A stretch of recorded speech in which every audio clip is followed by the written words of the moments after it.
Good afternoon and welcome to all of you who have joined the Youth Employment UK team today and our Policy and Practice webinar as we explore how we can deliver on the gold standard apprenticeship most recently announced by the Prime Minister at this year's Labour conference. But let's get started. Today, you're being hosted and guided through this conversation by myself, Laura Jane Rawlings, or LJ to those of you that are most familiar with me, and our Deputy CEO here, Lauren Mystery. So welcome this afternoon to you, Lauren. Welcome, everybody. Hello. You and I are going to be chatting a lot in this session. I'm really looking forward to the conversation. But before we start that, we'll welcome our members. We've got a lot of existing members joining us today and organisations who perhaps are newer to Youth Employment UK. So with that in mind, we just want to share that Youth Employment UK is a national body for all things youth employment. As an organisation, we represent young people, employers, and support the policy making that is going in and around the system of youth employment. We've been doing that work for over 12 years. In fact, I believe next month is our 13th anniversary. So I'm sure we're going to find some way of celebrating that in the Youth Employment UK offices next week. As an organisation, over the last 13 years, we have been building huge amounts of evidence and insight about all the things that work or do not work for young people and employers in the whole of the kind of education to work system. About 2 years ago, we developed further our Good Youth Employment Standards into a really robust data gathering benchmark, which is an evidence-led tool for employers who are working to develop their standards of practice for youth employment. And we're going to be bringing some of that benchmark insight and data into this conversation today. The benchmark, though, and all of our work that we do here at Youth Employment UK really starts with the voices of young people. As an organisation, we are specialists in youth voice, and we have a real commitment to ensuring that we understand the needs, the experiences, the drivers for young people, who they are, where they live, what's working, what's not working for them, and use that insight into our practice and the practice of employers and policymakers. This year, the Youth Voice Census was responded to by over 8,000 young people aged 11 to 30 from across the UK, making it the biggest and most rich data source of youth voice insight that exists. I'm delighted to say that Lauren is actually the founder of the Youth Voice Census and its lead author and researcher. So Lauren's going to be bringing in a lot of that insight into this conversation to make sure that when we are thinking about gold apprenticeship standards, we are doing so with the lenses and the views and the experiences of thousands of young people right across the UK. And our mission, of course, has always been to ensure that good work exists for all young people. And so the gold standard really is something that we've been talking about for a long time. And we're delighted that the Labour government and the administration around them are really set now on driving up all of those standards for young people moving on and into apprenticeships. And so why now for government? It's been really interesting over the last couple of months. We have been doing so much policy work and so much policy thinking with both national government, but also the regional mayor teams. The Youth Guarantee is a fast-moving policy area that Labour put into their manifesto, and a policy area that Youth Employment UK and some of our partners had really done a lot of thinking about and lobbying for as they came into power. So we've been since then working with them on looking at how we really develop that youth guarantee and ensure that every young person, wherever they live and whatever stage they're at in their life, can access an education, employment or training opportunity. And it's a tall order, really, given that we have nearly 1 million young people not in education, employment or training, and we have a system that has been underfunded for a long time around them. And so kind of making the changes that we need to see that system work properly isn't going to happen overnight, but it's something that's been moving for the last 18 months. And interestingly, the gold standard on apprenticeships really is about aligning to the Labour thinking around the skills and the growth levy, thinking about economic inactivity, how we tackle youth unemployment, and how we ensure that actually the nation has got the skills it needs to be an economic power tomorrow and certainly in the future. So this is really all coming together alongside some of the big news and events that you'll be observing or taking part in or consulting on, including this week's launch of the Post-16 white paper. The Post-16 white paper is something that we've all been waiting for quite some time to really understand what Labour were going to prioritise around that transition for young people. So from when they finish their secondary education and what comes next for them, whether that is the A-level curriculum, the T-level pathway, apprenticeships, and now, of course, announced in the Post-16 paper, a smoother vocational pathway in the development of the V-levels. It's all still fairly new. We've got some analysis on that Post-16 paper that's coming, but we're really interested today to kind of dig into thinking around how we then help those young people to transition and move into gold standard apprenticeships. We also know that Ofsted are looking at this and are going to be tasked with evaluating the quality even further than they have been around apprenticeships. So the timing is really right now to be exploring how employers can measure and test and build on programmes ready for that government mission and vision, but also for those employer providers or employers and their providers already there with the evidence and data they need to demonstrate that they are meeting the standards expected of them in the apprenticeship space. So we know employers and providers are seeking further clarity, and it's something that we can really support them with through the benchmark and through the work that we do with government here at Youth Employment UK. So let's move on to what really is a gold standard apprenticeship. We're going to put up a poll because we're keen to understand what you think a gold standard apprenticeship is. What do you think what words come to mind for you when you hear the word phrase gold standard apprenticeship? I'll give you just a couple of seconds to engage with the poll. Excellent. We are fastest finger first. Brilliant. Quality training is really up there. Thought around diversity, progression. It's okay if you're unsure too. Hopefully you'll be surer by the time we finish this hour together. So interesting. Large majority of you think it's around quality training. Lauren, what do we see and think about here when we're talking gold standard apprenticeships at Youth Employment UK? Really, really interesting. Thank you. I'm eager to see how these all play out. I love an interactive poll. I love getting you all involved, which is exciting. You're right. What are gold standard apprenticeships? It can to some seem like just a new word, a new title, a new phrase. For us, when we think about the announcement of gold standard apprenticeships, it's always about good youth employment standards. It's always about the work that we do at Youth Employment UK to think about what does gold standard mean for young people? What is a gold standard apprenticeship for young people, and how can employers contribute to that too? It's taken hold across the media, this gold standard. We have always had a set of guiding principles that allow us to determine, monitor and measure what good about gold standard work is, and then apprenticeships forming a key part of that. For us, it's about 4 key and connected and interconnected principles around inclusion, progression, parity and impact. From an inclusion perspective, it's really important to think that regardless of any background, pathway, postcode, young people have the chance to access and succeed in an apprenticeship that's right for them, available for them, safe and easy for them to access by way of kind of transport and amenities too.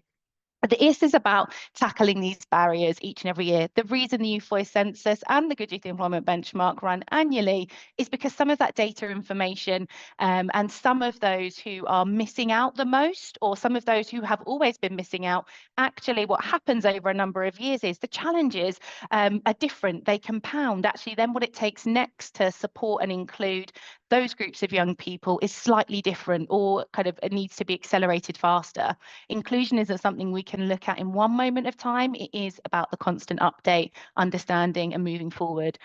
Forever we talk about open doors, and when we think about inclusion, we're always thinking about, oh, let's have no wrong door for young people. Actually, why is it always a door? Why there's always something that closes or is a little bit open or can be open? I'd much rather we kind of kick the doors off the hinges and make sure that there are kind of archways encompassing and able for young people to access. It has to, and part of that quality training that you all, or the majority of you alluded to in that session too, is about progression. we shouldn't be thinking about gold standard apprenticeships being only thought about until the young person finishes. It has to be that apprenticeship sets them up for longer. It has to be something that's a foundation for growth, something young people can continue to call on, action on, and continue to progress in terms of a clear ladder for them. Has to be about visible pathways and continuous personal development. Putting a young person on an apprenticeship does not and should never mean the end of kind of progression, conversations, and additional training support and future work that they might need. When we look and talk about parity in this instance too, we have for a long time thought that some of those issues around parity are in the prestige of apprenticeships. Actually, as we look a bit further into some of the data and analysis today, it isn't always that young people don't value them as highly as other routes. It is simply because they aren't talked about enough. We have done amazing work, and the sector and our members are offering brilliant apprenticeships. There are young people on those programs who are doing amazing things. There are young people at university that are also doing amazing things and will go on in those ways too. But it is about ensuring that these gold standard apprenticeships have equal access and quality for the groups of young people that need them. And then finally, it's about impact. It means measuring outcomes. It means not just measuring it at the beginning and thinking about inclusion rates and impact in moments, beginning, middle, and end. It is about having constant conversations with young people, with the line managers, and with your business that it's delivering on skills, growth, and the needs and the ever-changing needs of businesses too. It is about knowing that apprenticeship program isn't just filling vacancies or using a levy or using a pot in one way or another. It should be an opportunity to transform young people's pathways and opportunities and shape the business outcomes as well. It is why the Good Youth Employment Benchmark is so central to what we do. We'll be opening the Good Youth Employment Benchmark for 2026 in November, but it is about ensuring we're starting that conversation. When we think about gold standard, it is about employers committing to being on the journey. It will evolve and it will change. Our Good Youth Employment Benchmark will understand who you are today as an employer, who you're reaching, and we'll work together on an action plan to slightly improve that. Actually, gold standard is about taking you across all of the journey, not you being a finished, finalized kind of product and moment as we think about that today. So thank you for sharing your ideas. And I think when we explore later about kind of young people's priorities for work too, we'll know that actually that quality training in all work, but particularly apprenticeships, is so important for them. We're going to move on and dig deeper into the access and inclusion. We talk about access and inclusion. It's worth remembering that visibility drives aspiration. When we asked young people in the Youth Voice census this year, 42% of them told us they don't know enough about apprenticeships to access them. That lack of awareness and access is still one of the biggest barriers to young people choosing an apprenticeship over other routes, but just knowing that apprenticeship's an option in the first place. We know that fewer than half of young people say they've ever met an apprenticeship provider in their school, and only about a third have heard from an apprentice, either an apprentice or an apprenticeship employer directly in their schools, colleges, or other learning environments they might be.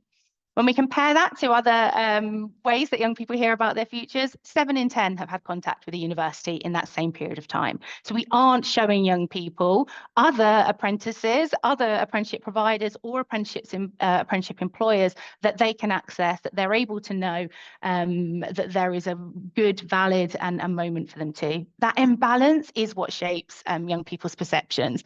They don't know what's there. They don't think then that their apprenticeships are for them, or they're left so far behind that once they realise it, they realise that actually all of those great apprenticeships at Coca-Cola were gone in October and they only found out in January. And it continues to be a moment where we don't allow young people to access all those opportunities. It isn't just about awareness, it is also about the expectations we place on young people before they apply. Many employers still put some form of grade requirements, grade boundaries for those young people. They ask for previous experience. And when we ask employers in the Good Youth Employment Benchmark how many offer work experience, something around 25%. How many ask for experience on the CV? 75%. The mismatch, the things we are asking of young people that sometimes as employers we don't then offer isn't there, it unintentionally excludes young people. The census is really clear. Young people don't think they have the skills and qualifications that employers are looking for. And actually that qualification point is really strong for them. They don't think they're qualified for work. The more boundaries, the more grade requirements we put on young people, the less they'll even offer themselves up in the first place. That motivation, that inclination to apply continues to decrease. We know that young people from lower income families, in particular those eligible for free school meals, those with special educational needs and additional needs, they won't meet some of those grade thresholds. Their attainment levels clear in the press this week, in fact, around how much further behind in terms of attainment those groups of young people are. We continue to set them further back when we ask those moments. Geography is an important factor too, not least just the physical ability to be able to travel to employers where we have young people who don't feel safe using local transport, or for many, the reality being that local transport won't get them where they need to go to start for 8 a.m, 9 p.m, or even 8 a.m. or 9 a.m. in the morning. So when we're thinking about those moments, we have to really understand the local area that we're in and adjust our expectations for those groups of young people and make it easier. That gold standard practice means employers working actively to close the gap, rethinking entry criteria, widening outreach, and targeting underrepresented communities directly. Haven, our award winner for the Explore part of our Good Youth Employment Benchmark last year, have done a fantastic job within their coastal communities. They are starting early within schools. They are going in. This longer term will be an entry route for their apprenticeships, but actually they've done this over a 3-year period. They've spent the last 2 years making connections with their local schools, going in, doing some brilliant interaction and engagement. They have had chefs from Haven go in and cook meals with that school for the local community and local charity moments. What they have been doing is building moments, networks, interaction, introducing those groups of young people to other people that work and to the jobs that they do. And they are directly connecting, particularly within schools where they have a higher level of deprivation within their local area. They have also adapted entry requirements. They've looked at the skill set of the local area and then reflected that when they're hiring too. They are a really brilliant example of what it looks like when you can remove the barriers and start earlier to increase those moments and motivation. It should be about, from your business perspective, lots of people will be asking you, what's the bottom line? And more people going to apply for apprenticeships? Yes, they are. But it starts so much earlier than that. It will also improve the life chances, the motivation, the aspirations of young people across that whole area too. We haven't got a poll this time, but I am going to ask you to just drop into the chat which underrepresented group you find hardest to reach. Thank you, Georgia. It's so interesting. We have loved working with Haven, haven't we? And as you said, Lauren, the pace that they've gone at is appropriate. You cannot change a business modeling to do really good quality work for the most marginalised groups overnight. You've got to do it thoughtfully and carefully and with the trusted experts, and they work with both us, but also we've connected them to some of the other partners like the Careers and Enterprise Company and some of those special education needs charities that can really help support with specific groups. So actually, one of the things that Haven have done really well is build their team around them too, to build the expertise, and also their own team internally isn't heavily resourced. So the smart play is to work with partners and kind of get some more capacity and thinking around some of this stuff. But we've got a lot of Haven case studies and a lot of Haven love, not least because every now and again we get to go and see a Haven. The crowd seems a bit quiet on us, telling us which underrepresented groups they find the hardest to reach. We're not getting as much engagement as we do with the poll. I'm really keen to hear from you. Maybe we should have sent them a list. Yeah. They're coming now. They're coming now. Excellent. Gold stickers for Michael, for Michael and Suraj. Care experience young people. That's really interesting. Because of course they are a group that the local authorities should have data collection on and should be supporting. So if you're able to work in and around your local authorities in your areas, access to networks of care experience young people should be a bit easier, but we can certainly help make some of these charity connections too. Michael was just saying at Millfield Autos, they've just started to go to careers fairs in schools and have done a few. Excellent, because young people absolutely really value meeting employers during their time in education. There was a data study out some years ago that said if a young person meets 4 or more employers while they're still in school, so having conversations with employers, perhaps talking to them about the different careers and opportunities, they are 25% less likely to become NEET than their peers who don't meet those employers. So big kudos to Millfield Autos. Lots of our employers are doing this outreach work, which is great to see. Okay, I'm going to move us on. Lawrence talks a lot about inclusion and which groups get excluded. So how do we then adapt? I've gone a slide too far. How then do we adapt their recruitment process and the selection process to ensure that young people can move through the entry process for recruitment? And it's a tricky one because sorry, I keep clicking on the wrong screen. It is a tricky one because, of course, we know that young people don't have the sort of experience, as Lauren's just saying, to really kind of put on their CV or come through that process.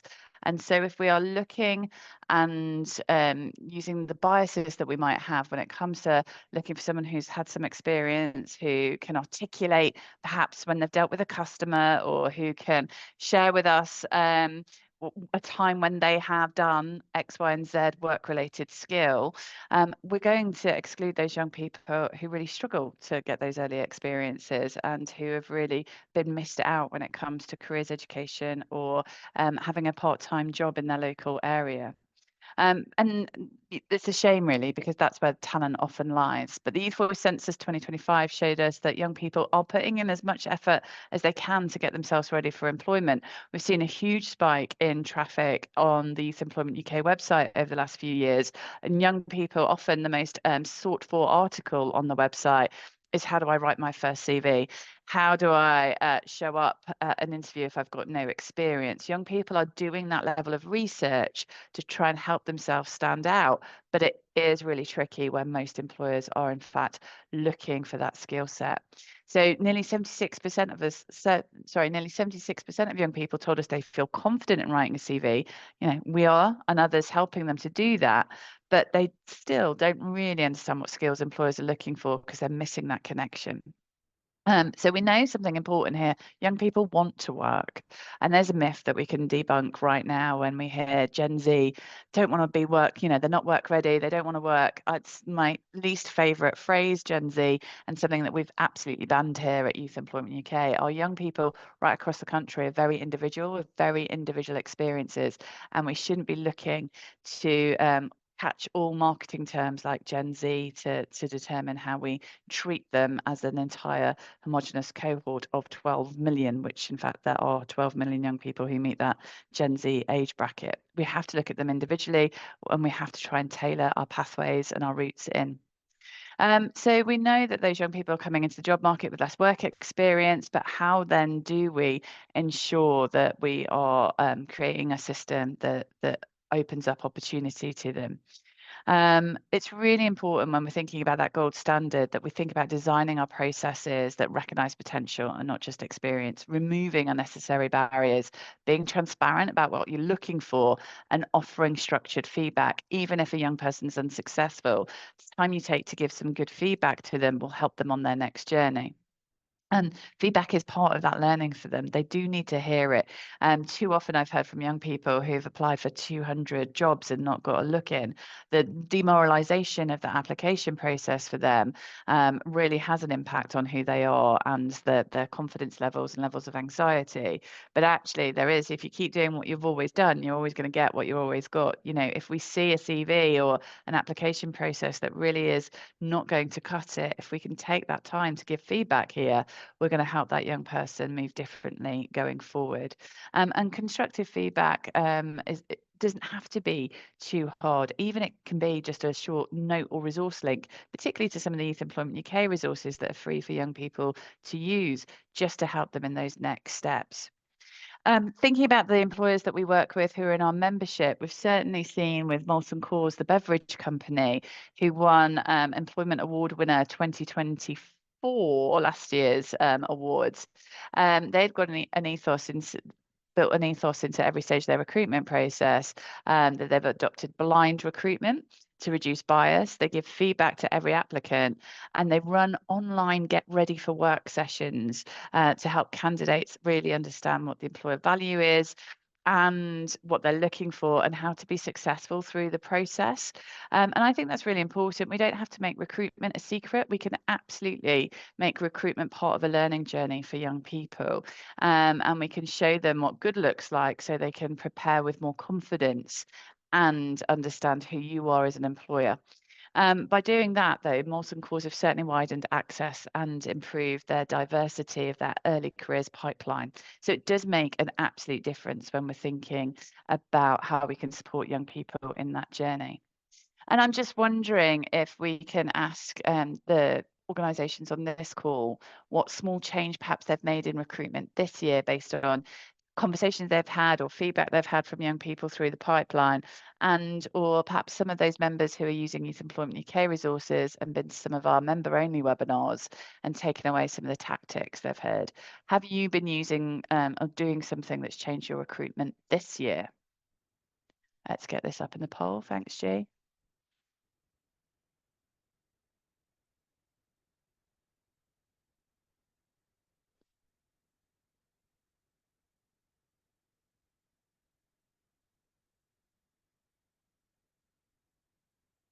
All right, let's have a look, Lauren. What have we got? Blind recruitment, neurodiversity awareness for managers, and interview questions in advance. Excellent. Suraj, I'm hoping you are a member of Youth Employment UK. There's some of the things that we'd absolutely put in the Good Youth Employment benchmark as measures of what good looks like. Siobhan is just saying they've removed all qualification criteria in entry-level roles, person specs, including reference to GCSEs.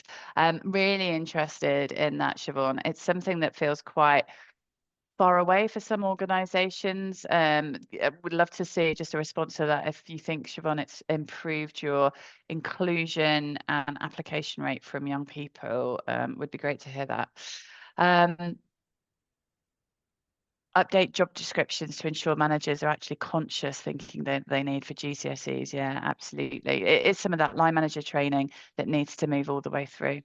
Okay, Lauren, after recruitment and fair selection, we can imagine a world that we now have got a range of young people coming into our organisations because we've got better practices in place. What happens to them next? What happens next? I like that too. And just on those, on kind of the GCSE and the grade requirements too, we've been doing loads of work this year with home educated young people who are home educated for lots of different reasons. And actually taking off some of those GCSE requirements is one of the biggest ways that we can encourage more of those groups into work. They won't always have GCSEs, some of course do, but when you have studied something slightly different, and when we think about how the world will look different, A levels, T levels, V levels, whatever's coming next across the world, actually when we only ask for one thing, and people don't always see that there are many equivalents and many other ways that we can make that work. But yes, once a young person they're on the apprenticeship, they have done all of the not hurdles you've made them go through, because this group actually seems like a really considered, brilliant group of employers. But once young people are in there and they're on the real journey, those first few weeks, that induction period is absolutely crucial. When we asked young people in the census this year, over half, so 53%, said they didn't feel fully prepared to start work. Now, these are groups of young people who are in work currently. When they started, they didn't feel like they were fully prepared to do that. And 1 in 4 admitted to feeling anxious or unsure about how to behave in the workplace setting. We'll go on to it, I'm sure, as we come through, but actually young people are having less work experience, they're having less opportunities to grow their skills. There's less engagement in extracurricular volunteering. Young people haven't been in as many places, spaces with different groups of people than they had perhaps had done in previous years. They aren't part of as many clubs or groups, and they are doing, most of them, the majority of that interaction online. So they're not always sure how to start, where to start, how to engage, and how to react when they do get into that work environment. Confidence is one of the biggest factors. When we asked young people how they could have been better prepared, what would have made them feel more ready for work, it was having a structured induction and mentoring. So not just you knowing that you run a good structured induction, but telling young people that, explaining that there is an induction, that it is structured and why it is structured that way, that those 2 weeks, 1 week, we recommend 2, but that time that those young people get, what it is actually for, what they should get out at the end of of it, and having real clarity on expectations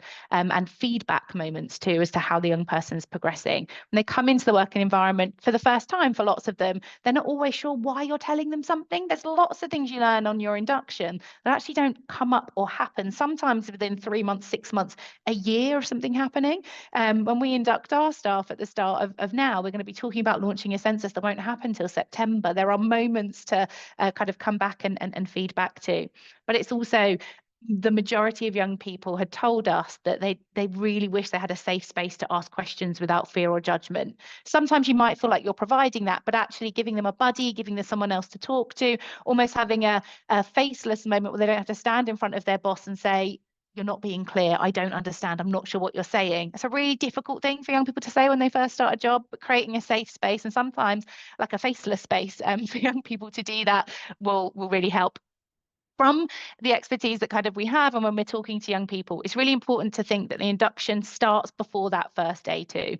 Doing a welcome call, a video walkthrough of the environment, showing the faces of the team or the first faces of people they might see or know. And this is really important whether they're in person or online.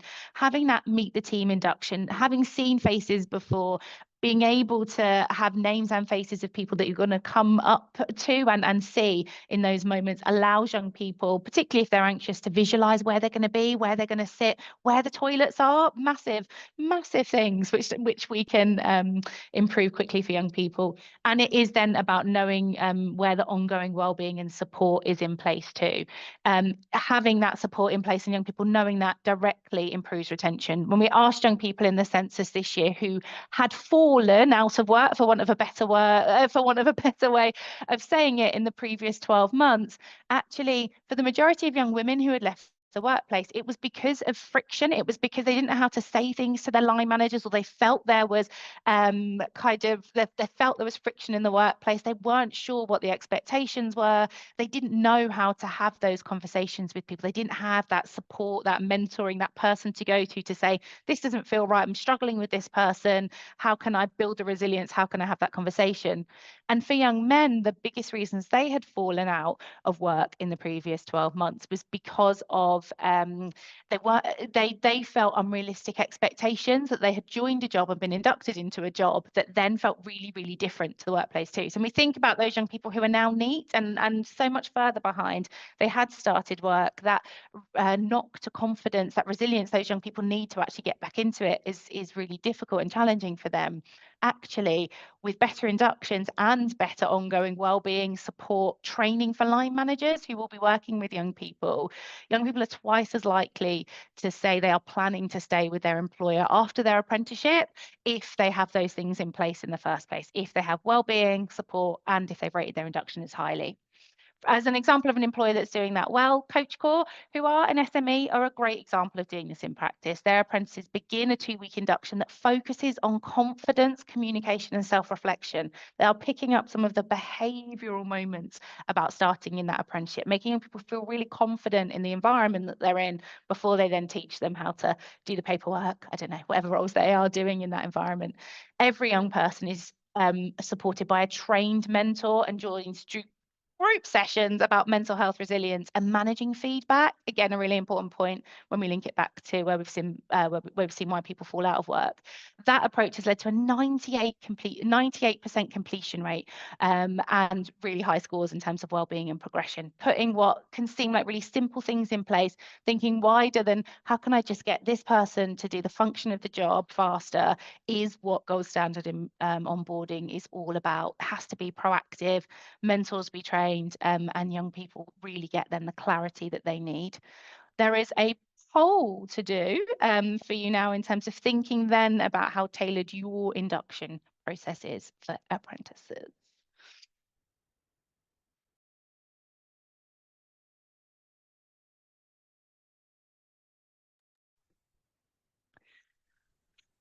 Yeah. It's interesting, this one, isn't it? And often we can just really get caught up, I think, in thinking, you know, one induction for all can work, and we don't have too much time, or perhaps not even the control of how induction's being done. But it's certainly, we see the difference it can make for that young person's early journey with an employer, don't we? So interesting for those that have it. For those that don't, or those that have it somewhat, really happy for you to engage with the account team here at Youth Employment UK, and we can share back some articles further on, sort of best practice in tailoring inductions and doing that kind of early onboarding. Interesting and great stuff here. Thanks, Lauren. So we're going to move on to development progression and bringing a youth voice into your organisation. Something obviously that you'd expect us to be saying at Youth Employment UK, but actually often can be one of the things that we don't do really at scale or utilise as well as we could when it comes to young people and their voices and their experiences as employees of our own organisations. So what we know from the Youth Voice Census this year is that 71% of young people said that having a clear pathway for progression keeps them engaged with their employer. And more than half said that they'd stay longer if their employer actively sought feedback. So when we think about some of the retention issues that we have talked about in the past with some of our members and employers across the country, retention of apprentices can be a real challenge. We spend a lot of time and money investing in our early careers programs, investing in apprenticeships, a lot of time and resource. And so when you think about that and think about the cost then of losing an apprentice through the program, or once they've finished their training with you and then they move on, that retention cost is quite high.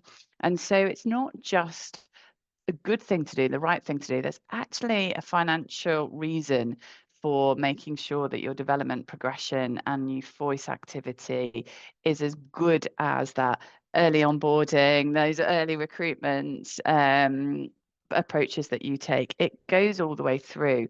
And certainly there's something that we have seen some of our great employers do, is kind of think about that development and that progression. I'm actually going to give you two examples here because I think Youth Employment UK do this really well. We try very hard to walk our own talk here as an SME. We are an SME. Of course, those really committed to youth employment and to creating opportunities. But here within our organisation, we do have a number of staff. All staff are offered apprenticeships if they want them. But we also have some of our younger staff whose first real qualification into their area of expertise was indeed an apprenticeship. So Georgia, know that you're not on camera, so you won't be able to scowl at me for bringing you up in this instance. But Georgia joined us 4 and a bit years ago as a marketing assistant. Georgia went through to do a first marketing level 3 qualification, which was really her first time exploring the learning around marketing. She passed that marketing qualification with apprenticeship, rather, with great credit to her, with amazing results and feedback, and is doing a great job here for us at Youth Employment UK. But beyond that, we spent time talking to Georgia about where she might want to go further in her career and further in her learning. And Georgia is now doing a marketing degree apprenticeship with us. So she goes away to university. She's working with the Nottingham University doing that degree, really enhancing her learning and her experiences and technical knowledge of all things marketing, customer journey, etc. And that just means, one, I mean, we're keeping Georgia for a little bit longer, but two, I think Georgia's would say that her engagement with us and her commitment to us as an employer is mutual, because we're committing and we're investing with her, and we keep exploring with her what else we can do, how else we can grow her, how else we can expand her skills, knowledge and confidence in her brilliant role that she has here. So there's one example, and I think it's a really great example actually for us as an employer of how that investment in Georgia is paying back in dividends, but also just actually how proud we are of her and her personal growth that we've seen in the last 4 years. And then outside of us, we've got one of our clients who won the Corporate Employer of the Year 2024, Severn Trent. Severn Trent have done something really quite powerful there. They built an apprentice council. And so their young staff across the organisation or their staff across the organisation who are doing apprenticeships with them have direct influence into company policies. From wellbeing initiatives to recruitment campaigns, those apprentices are feeding and driving the activity that Severn Trent are undertaking. They also ensure every apprentice has a personal development plan and a mentor, and they have clear progression routes mapped out across the departments. That approach has boosted apprenticeship retention to over 90% and positioned them, of course, as a national leader in youth engagement and youth employment. They are award-winning in many, many ways. But also, and I guess this kind of is where I think there's a real return on investment circle here. And I'm really clear that I think your early careers program should give you a return on investment. I do think all organisations should be investing in young people, but I don't think that has to come as a good thing to do only purpose. I think it can absolutely drive bottom line, workforce engagement, workforce retention, and ultimately improve costs and efficiencies within businesses. I think it's a win-win when you take an approach to make it deliver you a return on investment and be the right thing to do in your community. But I think with where I see this full circle in particular with Severn Trent is that their apprentices, the more experienced apprentices, then become sort of the face, the role models going out into schools and colleges, talking to other young people in that peer-to-peer way about the pathways and the opportunities available to them. And actually, we do hear from young people across the census year on year that they'd like to see someone like them in these jobs. They'd like to hear from someone who's recently left school, left education, and doing this job so that they can understand what that would mean for themselves. So it's great to see that kind of full circle for those young people then, when they then join Severn Trent, that they then become sort of future role models for other apprentices too. A really, really insightful work from Severn Trent. And you can do lots of this development and progression. Again, you don't have to do it on your own. You can do it with lots of partners. We have reams of good practice, advice and support for our members on the members dashboard at Youth Employment UK. But also, of course, training providers are well experienced in this. Training provider that we work with can't wait for our apprentices to finish so that they can see what next apprenticeship level they're going to do and tell us about the next course that's become available. So there is lots of partnership opportunities that you can explore to really ensure that you are creating that sustainable skill development within your organisation. But of course, the youth voice bit is so important here too. Listening to young people, getting feedback on your recruitment process, your hiring processes, having those young people shape and develop your organisation is how you future-proof it as well. For so many of us, hearing from 18, 21-year-olds, 24-year-olds can often be the first time we're really listening to the cohort we're working with when we do youth voice in our organisations. So how do you hear from your apprentices? Do you as an organisation go out regularly? Do you have an apprentice focus group? Do you do surveys? I'm really keen if you could use the chat function just to let us know how you are talking to and getting regular feedback from your apprentices. Lauren, when you think about some of that other kind of insight from the census or while colleagues are just telling us their experiences, what do you think that really works here when we're doing youth voice? Sometimes that can feel tokenistic as well, can't it? So is there something that you can think about in terms of real quality youth voice activity? Yeah, of course, and there are, I think there are more than two different parts to it, but there are young people are really clear that they'd like safe spaces to kind of talk, engage, and to have people to talk to that feel a bit less formal. So they can talk to each other, they can have that discussion, but also then have really good, robust, whether they be apprenticeship councils, but actually not just having an apprenticeship council and allowing them all to talk to each other, ensuring that apprenticeship council has someone that does feed into SLT or the board, however your business is structured. There is no point in creating an apprenticeship council where all they do is talk to each other, because those apprentices already know what's going well and what's not, because in apprenticeships, because they are living it. If we don't create the other spaces to have them to have them be connected to, that is one of the biggest problems. But there are two moments for that youth voice. There's allowing those young people to talk, to network, to connect with each other, to have kind of good, safe people to talk to. And then there is the place that is going to feed in. And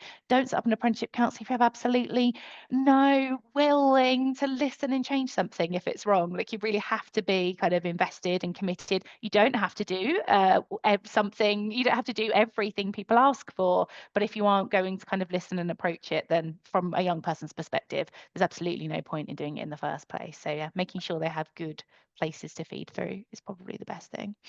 Excellent. I love that. Chris Fox just telling us he has coffee chats. Lots of good practice coming through, regular one-to-ones, forums, surveys, excellent stuff. Mindful of time, I'm going to move it straight into the next one, Lauren, when we get into fair pay and employment. What do we mean? Yes, of course. So when we think about fair pay for young people, it's always clear in the census that fair employment covers some of what we just talked about. It absolutely covers training, progression, and development. When we ask young people what the most important things, all age from 11 to 30, what the most important things for them are when they are considering a job now or in the future, it is fair pay, training and development, and having the employer's got a good reputation for being a good place to work, a good youth employer, a gold standard apprenticeship provider, we could say. For young people, they need to feel valued and supported. There is a real issue, worry, fear around secure work and what that means for young people. Feeling secure in work is a real barrier for them. In the Youth Voice Census this year, we heard from young people in work that wellbeing and pay remain two of the biggest challenges they face once they've started work. And particularly for our apprenticeships, we cannot ignore the fact that for the most part, apprentices are paid less than others. Pay is their biggest bugbear, their biggest issue with where they are at, particularly if they are a young person who has got other things that they need to pay for. You know, not all young people are covered by their parents and able to succeed in that. It directly impacts their life in a big and unfair way, and kind of is a moment that they really want us to hear that. More than half of young people, 58%, said they often feel stressed and under pressure at work as well. That sense of well-being in work continues to decline. I'm always proud when we launch the Youth Voice Census that our good youth employers, employment is a good place for young people to be. Apprentices in particular always are happiest in the Youth Voice Census, but that sense of in-work security has declined, and particularly for the last 3 years in the Youth Voice Census. Young people are still happier when they're in a structured environment, is why young people score so highly in terms of happiness when they are an apprentice, because they have more than one person to talk to. They know they're on a clear structure. They feel part of a really clear program. But that wider sense of the world, the economy, the environment is really starting to affect young people. So a lot more young people are struggling with work and pressure, and at the same time, we're hearing from young people that they don't always know how to deal with that. 1 in 4 said that stress regularly affects their ability to perform their job. When we ask about mental health, around 1/3 of young people felt confident talking about it to their employer, even though 52% said they work for an employer that has got an active program that prioritises their well-being. There is still that sense that of kind of parity between employer and employee, that they don't feel like they're able to say that to their line manager. They haven't got the confidence, the tools, and that sense of kind of rights and responsibilities to be able to have those conversations. We find that similar for young people who have caring responsibilities too. They just they're missing days and saying they're sick because they don't feel like they have this safe place and the kind of safe well-being moment to have those conversations. And it affects performance, it affects engagement, and young people are really worried about how that's perceived across the business too. They continue to see that negatively. We know young people as well, and we do think about well-being. When we ask young people in the census a series of questions around how anxious they are, how their life satisfaction and their happiness, young people aged 18 to 24, so our most likely apprentices in this example, consistently report the lowest life satisfaction scores and the highest anxiety levels across all of the age groups across the UK. These aren't all apprentices, but when we're looking at who we're targeting in our age groups, certainly them. We also saw that 60% of respondents rated their life satisfaction below 7 out of 10, which is higher in terms of anxiety. The reasons they gave us: financial stress, job insecurity, and a poor work-life balance. when we don't think about work and pay fairly, and we don't think about young people's well-being fairly, it impacts every other area of their life. For the first time this year in the Youth Voice Census, our apprentices were the least likely to be engaged in their local area, in volunteering, in social action, in some of the extracurricular activities, sports, arts, culture. There's something going on in terms of their work life that's stopping them being able to embrace and engage and live more thoroughly outside of that too. So I can see you flipping through the slides, LJ, at speed. I don't know. But in terms of our example of that, Nando's have got a brilliant moment where they bring not just a living wage employer, but offering benefits across the workforce at parity, the sense of openness around well-being, around free mental health supports and checkup, ask the manager sessions, and just having a really clear moment. Young people always know in Nando's when they can discuss pay, they can always discuss pressure, and they can always talk about future plans without a stigma associated to it. That continues to see higher retention and improve morale across that business. That fairness, well-being and confidence that we're giving young people to have conversations about being in work, where they're at and what that means for them is what being a gold standard apprentice really is. Amazing. And time is not on our side, but I wasn't flicking for that reason. I was flicking because I can't control two screens at once. So really what we're all talking about, Lauren and I today, is a set of standards that employers should be looking to meet, using insight from the young people themselves to ensure that we are tailoring and adapting and measuring. And we don't just use that insight once and it's done. It is reiterating. Young people and their experiences and the world around us is evolving year on year. It's the value that Youth Employment UK really brings into these conversations, is that we can bring the Youth Voice Census annually into what good practice looks like for employers. So everything we've talked to about comes down to this. How do you know it's working? Measurement turns good intentions into gold standard practice. If you don't know where you are, you don't know where you need to get to in order to kind of move your offering forward into kind of the really elite levels of apprenticeship programs. So the Good Youth Employment Benchmark, which we've used some of the data from, that has highlighted some of our employers' practice, is taken directly from their Good Youth Employment Benchmark returns from 2024. And they'll be completing the benchmark as it opens in November to track this year's progress and ensure that they're adapting their programmes for this year's cohort coming through the system. And a great example of that is BICS, the British Institute of Cleaning and Services. They began by using the benchmark to understand their strengths and gaps. And then they've been using our recommendations, our tools and our resources to close some of those gaps. So that process means measuring, reflecting and improving. And I think it's what Lauren really started the session with we're talking about is you don't have to be perfect. You perhaps aren't perfect, but once you start measuring, you can start moving and monitoring. So hopefully you are thinking about how you might be able to take advantage of the Good Youth Employment Benchmark and use it as your measure. But we've got a quick poll coming up for you now to see if you're already using something else or measuring in your own ways. So are you currently measuring your early careers impact?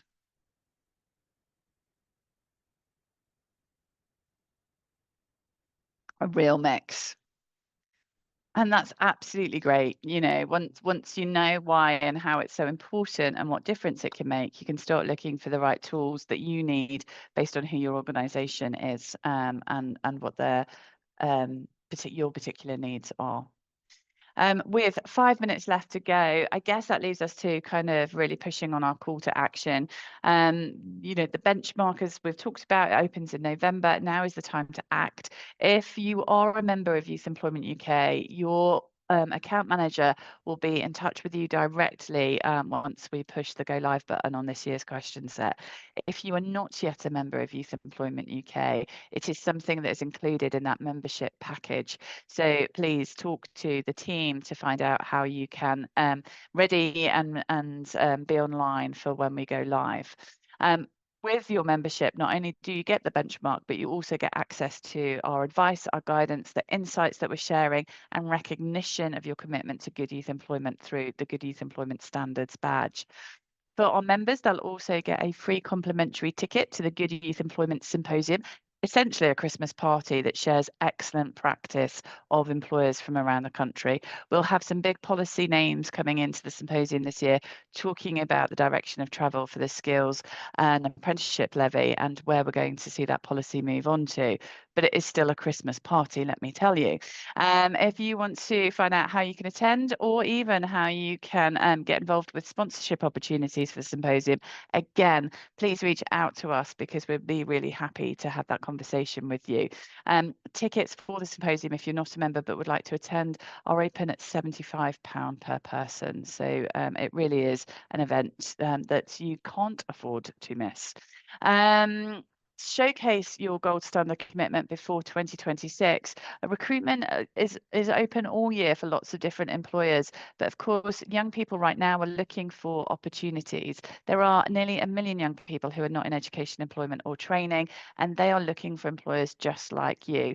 The Youth Employment UK website has a opportunity finder feature for our young people where we can introduce those 3.5 million young people that are using the site every year to good employers who have got live vacancies now. So if you are recruiting, you might not know this, but for £500 a year, you can place all of your vacancies on the Youth Employment UK website and directly engage and attract into those groups of young people looking for work today. We have more policy in practice events coming up. Next one is our policy in practice employers and the youth guarantee. If you are not yet involved in the youth guarantee or even know what it is as a government policy and how you can get involved, this webinar will be for you. We'll be joined by some of the combined authorities who are working with employers in our regions to really help and shape more opportunities for young people. And then in December, our team will be talking to you about the employment trends we're expecting ahead of 2026 and how you can develop those and bring them into your own youth employment and recruitment strategy. If you have any further questions or information or would like to talk to the team, here's our contact details. We wish you all a very happy Friday. Thank you for joining us, and we look forward to helping you in your Gold Standard Apprenticeship Programme development across the rest of this year and next. Thank you, everybody. Thanks, Laura.